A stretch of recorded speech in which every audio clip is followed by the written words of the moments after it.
एक अल्लाह के वली थे, उनका नाम था हजरत जुन्नून मिस्री। क्या नाम था बोलो? हजरत जुन्नून मिस्री।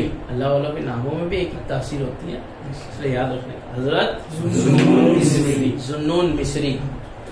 हजरत जुन्नून मिस्री का एक किस्सा, इनके बड़े वाकयात हैं जो दिल को बदल सकते हैं। ऐसे बहुत किस्से हैं जो दिल को पूरी तरह से तब्दील कर सकते हैं। आज के जमाने में आप लोगों ने देखा है बहुत सारे लोग वो मालाएं डाल के अल्लाह के नाम पे दे दो, गरीब नवाज के नाम पे दे दो, गौस पाक के नाम पे दे दो, भीख मांगो। इस पे से मुझे वो वाकया याद आया था, सोचा आप लोगों को शेयर कर देता हूँ। हजरत जुन्नून मिस्री का ना एक किस्सा है। फरमाते हैं कि एक मर्तबा उनके पास में एक नौजवान आया। नौजवान मतलब वो अभी तक बालिग नहीं हुआ था, नौ उम्र जिसको बोल सकते हैं आप, अभी बस दाखिल हो रहा था। और उसके बाप का इंतकाल हो गया। उसका बाप जौहरी था। जौहरी समझते हैं? जौहरी बोले तो आज अपन सोना समझते हैं, क्योंकि ना हमारे आसपास में जो है ना वो सिर्फ सोना चांदी बस ये दो चीजों पे हम लोग डिपेंड है। तो इसलिए हम लोग और ज्यादा से ज्यादा आ गए तो क्या है, दो चार हीरे और फिर वो कुछ पत्थर है जो सारे शायद सुनार ना रखते हो लेकिन अक्सर रखते हैं। जो हिंदू माइथोलॉजी के हिसाब से या हिंदुओं के हिसाब से मतलब उनका एक राशि विशि निकलता है, देख रहे। हालांकि मुसलमानों का ऐसा कुछ भी मानना नहीं चलता। सुन्नत है, पहन लो, ठीक है। इसको पहन लेने से मेरा कुछ बुरा हो जाएगा, ये पत्थर मेरे लिए सूटेबल नहीं है, मैं एकदम फना हो जाऊंगा, खत्म हो जाऊंगा मेरा बिजनेस, ऐसा कुछ भी मानना हराम है।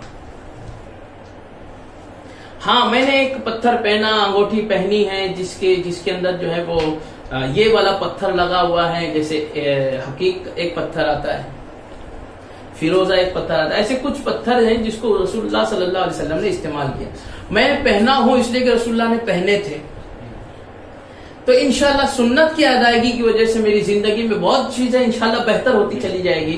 ये सोचकर आप पहनते हो तो इंशाल्लाह अच्छाई की उम्मीद तो आप कर सकते हो, लेकिन इस्लाम में किसी चीज को मनहूस मानना हराम करार दिया गया।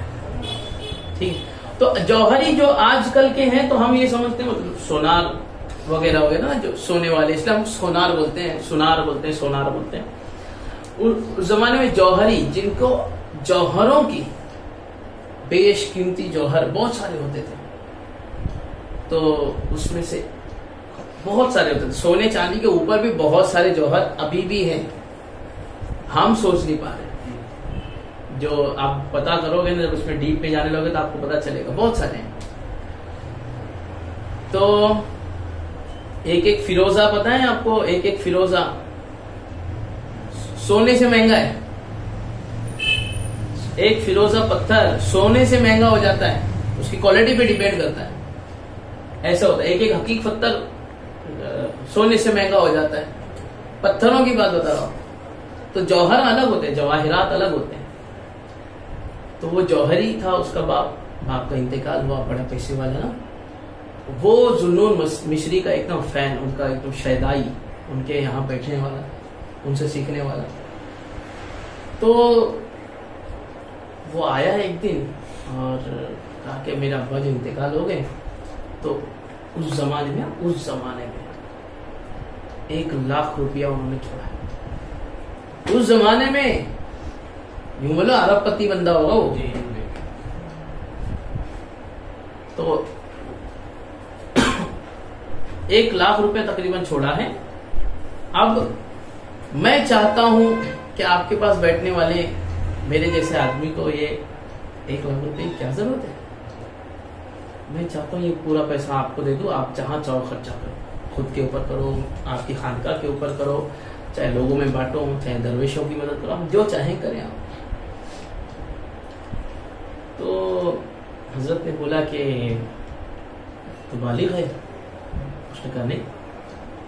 याद रखना, कभी कभी हम लोग भी ना मस्ती में क्या होता है, छोटी सी बात है लेकिन बहुत अहम है, ये दीन है, बहुत अहम मसला दीन का। छोटे बच्चों का कभी माल ना, ला ना जरा थोड़ा सा चखा, हालांकि उसका दिल नहीं है बेचारे का, वो बच्चा है, बच्चों को ना अपनी चीजें बड़ी प्यारी होती, क्यों मांगना उससे? जब मांगे हो ना तो वापस दे भी दिया, दिल ले मस्ती वस्ती हो गए, वापस दे देना। उसको खाना दुरुस्त नहीं है, उसको इख्तियार नहीं कि वो आपको दे, और आपके लिए जायज नहीं कि आप उसका माल ले। वालिदैन की इजाजत के बगैर नाबालिग अपना माल दे नहीं सकता, मस्जिद को नहीं दे सकता, मदरसों को नहीं दे सकता, समझे? वालिदैन की इजाजत अगर शामिल है तो फिर जायज है। समझ में आ रही है बात? हाँ, शरीयत इस्लाम में जायज नहीं है सब चीजें। तो छोटे बच्चों का कभी भी माल वगैरह खाने से या चीजें लेने से बचना चाहिए। चंदा करने वाले लोगों को भी ध्यान रखना चाहिए। कभी कभी छोटे बच्चे अपनी मर्जी से 2-5 रुपए निकाल के दे देते हैं, ख्वाहिश में, दीन के लिए दे, मगर उनको ये बात समझाना उसी को, बेटा अपनी अम्मी अब्बा की इजाजत के बगैर नहीं दे सकते, समझे? तो हजरत ने फरमाया कि तू अभी छोटा है ना, अभी तो बालिग नहीं हुआ, तो अभी तो तेरा माल तू दे ही नहीं सकता, तुझे इख्तियार नहीं, रख अपने पास। मैं क्या करूंगा माल, तू रख अपने पास। खैर, दिन बीते, साल बीते, जवान हो गया, जवान हुआ, अभी तक भी उसने उन पैसों को हाथ नहीं लगाया। वो लाख रुपए रखे हैं उसके, मुझे अच्छे से याद नहीं आ रहा, काफी साल पहले पड़ा हुआ किस्सा है। 1 लाख था या 10 लाख था, क्या ऐसे कोई माल था, बहुत माल, अरबपति वाला मामला। उसने फिर वो पैसे ना फिर लाया, हजरत को दिया। हजरत मिला रे, जब मैंने उस वक्त मना कर दिया, समझ जब मैं पैसे का क्या करूंगा, जा जो करना है तेरी मर्जी। वो अल्लाह का बंदा वहां से निकला, कहा ठीक है, मेरे हजरत को नहीं पसंद ना, मैं बांट देता हूं। अल्लाह के वलियों को ढूंढ ढूंढ के उसने किसी की खानका बनवा दी, किसी की मस्जिद बनवा दी, किसी के मदरसे में कुछ इंतजाम कर दिया। ऐसे करके उसने 1 लाख रुपए सही जगह पे तलाश कर करके खर्चा कर दिया। ठीक है, बहुत अच्छा काम किया कि नहीं किया? कौन करता है भाई अच्छे जमाने में?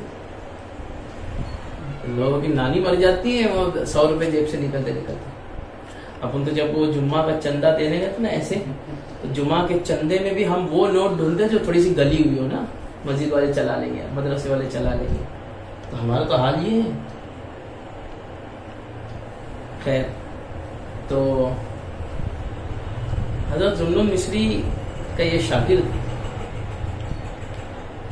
एक दिन बैठा था हजरत के साथ में, ठीक है, बैठा था, और हजरत से मिलने के लिए जुन्नुन मिस्री रहमतुल्लाह अलैह से कुछ दरवेश किस्म के लोग आए। कुछ दरवेश, वही जिनका लिबास बना के आजकल लोग मांग रहे हैं, हरा कपड़ा बांध लिया, हरा लिबास पहन लिया, ये बड़े बड़े माला, इतनी सारी तस्बीह, हाथ में तस्बीह, ये वो इतने बड़े बड़े बाल, क्या अल्लाह रहम कर, अल्लाह रहम कर।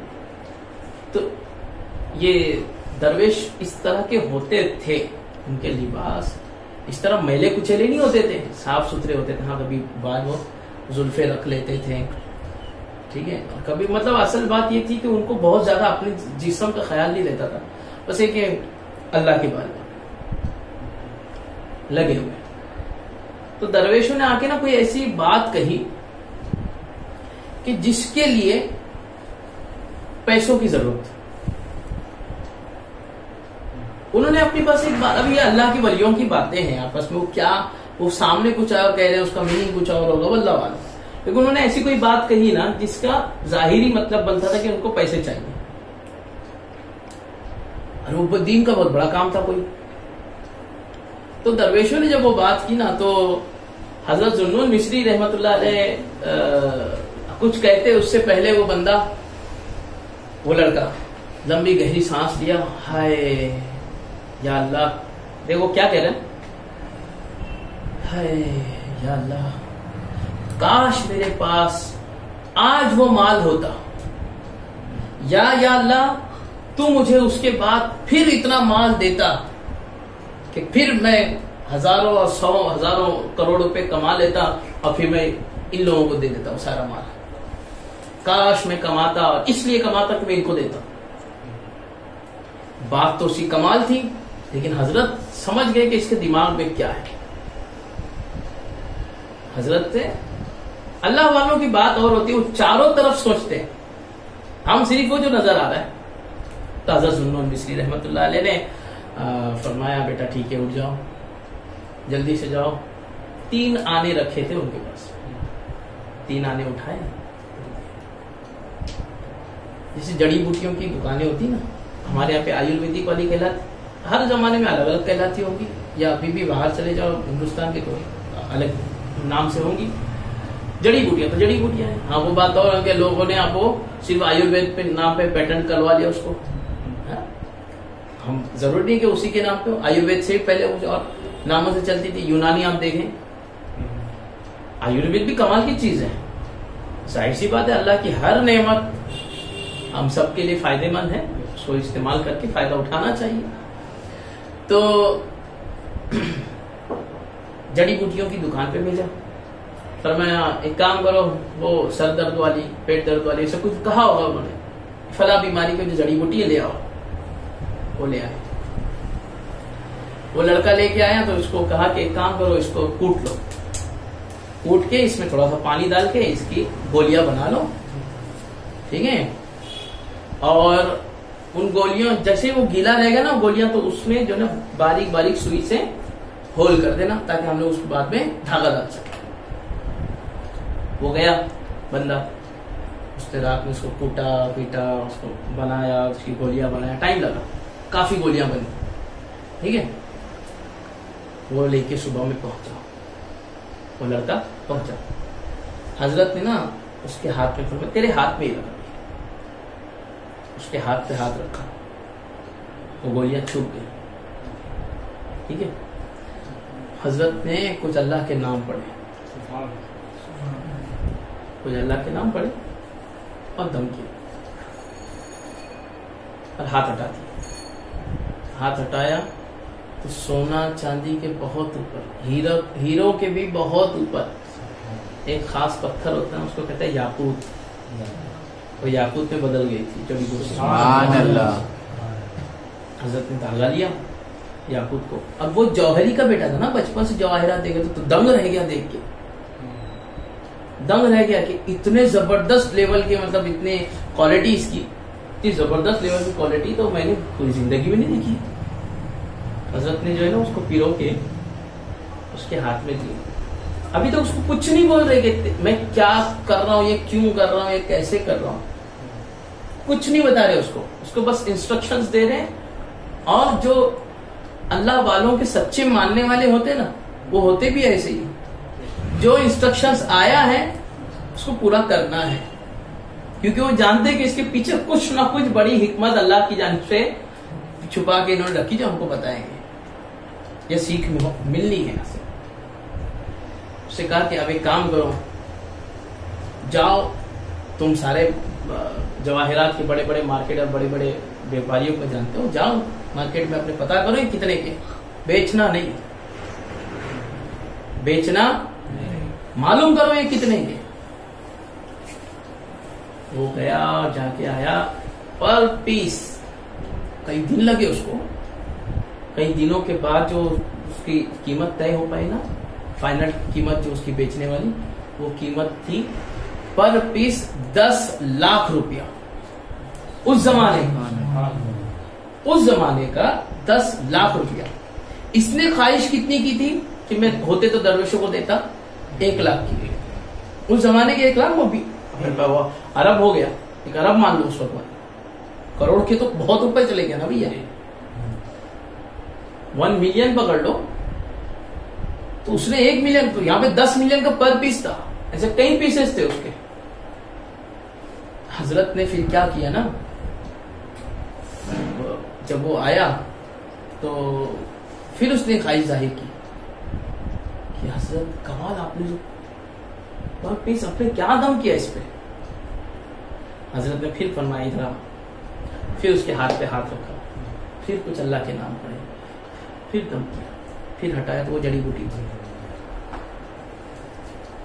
फिर वो जड़ी बूटी थी, मतलब इतना देख लिए, परख लिए जवाहिरों ने उसको। जैसे जो भी होता ना, अभी आप सोनार की तरफ जाओ और आप बेचने के लिए जाओ कि ये मेरा सोना है, इसको खरीदो, वो इतने इंस्ट्रूमेंट से चेक करेगा कि आपके दिमाग चकरा जाएगा।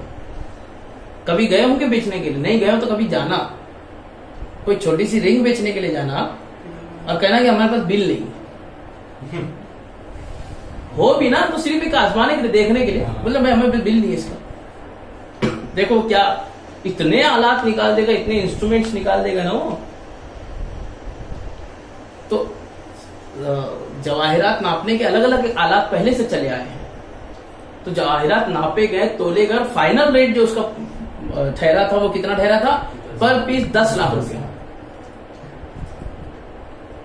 समझे? एक एक उसके दाने, एक एक मोतियों के। अब वापस वो टेस्टेड चीजें दोबारा से दम करने पर अल्लाह के वली के वो फिर से वो जड़ी बूटी में तब्दील हो गया, फिर से वो जिस्मानी तकलीफ दूर करने वाली जड़ी बूटी में बदल गया, दवा में बदल गया। अब हजरत ने फरमाया, हजरत क्या नाम था? जरा जोर से बोलो ना। हजरत जुन्नून मिस्री, मिस्र के रहने वाले थे, इसलिए मिस्री। हजरत जुन्नून ने फरमाया कि जानते हो वो जो कल दरवेश आए थे ना, तुम्हें क्या लगता है जो मैंने किया वो नहीं कर सकते थे? अब सिखा रहे, तुम्हें क्या लगता है जो मैंने किया वो नहीं कर सकते थे?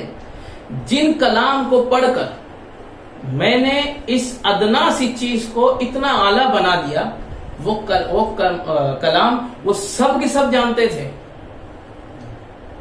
वो नहीं कह रहे थे जो तुम सुन रहे थे जाहिरी कानों से, वो कुछ और कह रहे थे। ये राज की बातें हैं, वो कुछ और कह गए मुझसे। असल बात यह है कि मैं तुम्हें बताना चाहता हूं कि अल्लाह वालों को पैसों पे मत परखा करो। अल्लाह वालों को पैसों पे मत परखा करो। अब जो आज के जो 4 लोग चादर लेके और मजार की चादर पकड़ के और वो एक स्पीकर लगा के गरीब नवाज की बड़ी बड़ी कव्वाली और वो चारों के लिबास, वो लंबे लंबे दाढ़ी तो नहीं होती उनकी, या होती भी थोड़ी बहुत, तो लंबी लंबी वो तस्बीह और हाथ में ये और कड़े और क्या ऐसे, मतलब ऐसा लगता है हम लोगों के भी। और कोई कोई आता है ना एकदम चिल्ला चिल्ला के, ओ गरीब नवाज, अल्लाह के नाम पे दे, गरीब नवाज के नाम पे, ओ गौस पाक भला करे तेरा। क्या है रे भाई? तौबा अस्तगफिरुल्लाह। तो ये मांगने का जो जरिया है ना, भीख मांगना, तो भिखारी है ये कोई अल्लाह वाले नहीं है। इनको देना, मैं ये समझता हूं कि आम भिखारी हो ना, आम भिखारी, उसको दो। चाहे वो काफिर हो, वो मुसलमान हो, वो हिंदू हो, वो क्रिश्चियन हो, आम भिखारी है ना। मैं तो उनको भी देने का बहुत कायल नहीं हूं। भीख मांग जो ठीक ठाक है ना, उनको क्या भीख देना, क्यों बढ़ावा देना?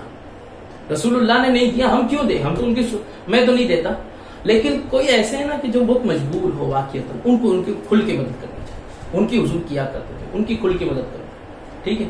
जो जिस्मानी तौर पे कमजोर हो या जो हालात के मारे हुए वो, लेकिन जिनका पेशा है उनको फूटी कौड़ी मत दो। मैं कहता हूं भूखे मर जाने दो, 2-4 मरेंगे तो बाकियों का अक्कल आएगी। हालांकि मरेंगे नहीं ना, कहीं ना कहीं तो कुछ ना कुछ कमाने आ जाएगा, क्योंकि लोग दे नहीं रहे। मगर ये होगा थोड़ी, हमारे लोग है बेवकूफ, देते रहेंगे। आप घर में जाओ, अम्मी को मना करो, देखो क्या होता है। पागल है क्या तू? कल से मौलाना की तरह जा मत, कुछ भी सिखाते रहते यार। बोलते घर पे आए भिखारी को देने का नहीं क्या?